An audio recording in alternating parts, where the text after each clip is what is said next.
Hello everyone, আসসালামু আলাইকুম। কেমন আছেন সবাই? আজকে একটা ভ্যানিলা 1 পাউন্ড ভ্যানিলা কেকের ডেকোরেশন ভিডিও নিয়ে আসলাম, তাও আবার ছেলে বাবুদের পছন্দের।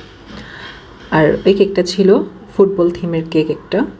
আমি ভ্যানিলা কেকের বেসটা আগের দিন রাতেই তৈরি করে রেখেছিলাম। এখন আমি সুগার সিরাপ দিয়ে কেকটাকে পুরোটা কভার করে নিব ক্রিম দিয়ে। আর এখানে আমি ভ্যানিলা ক্রিম ইউজ করেছি। তো কেকটা ছিল 1 পাউন্ডের মধ্যে। এখন আমি কেকটা ভালো করে ফিনিশিং করে নিব।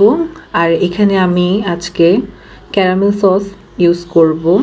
দেখা যায় এটা শুধু বাটার স্কচ কেকের মধ্যে দিলেই টেস্টটা আসে, বাট এমনি নর্মালি ভ্যানিলা কেকের মধ্যেও যদি দিই আমরা, অনেক ভালো একটা টেস্ট লাগে খেতে। আপনারা চাইলে ইউজ করতে পারেন এটা। আর আপনাদের যদি ক্যারামেল সসের রেসিপি প্রয়োজন হয় অবশ্যই আমাকে কমেন্ট করে জানাবেন, আমি আপনাদের জন্য ভিডিওটা শেয়ার করব। তো এখানে আমি প্রত্যেকটা লেয়ারের মধ্যে ক্যারামেল সস আর ক্রিম, সুগার সিরাপ সব দিয়ে আমাদের কেকটা নর্মালভাবে ক্রাম কোট করে আমি ফিনিশিং করে নিচ্ছি।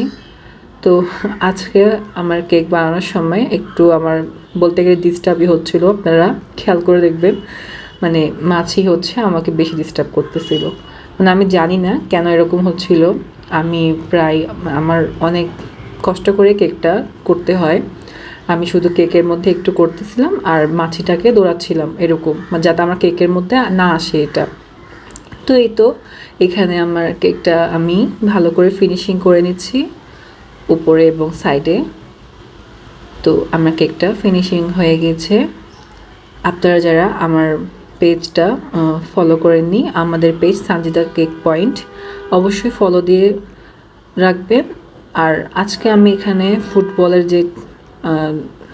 যে সার্কেলটা আছে সেটা করার জন্য আমি একটা ছোট মোল্ড নিয়েছি।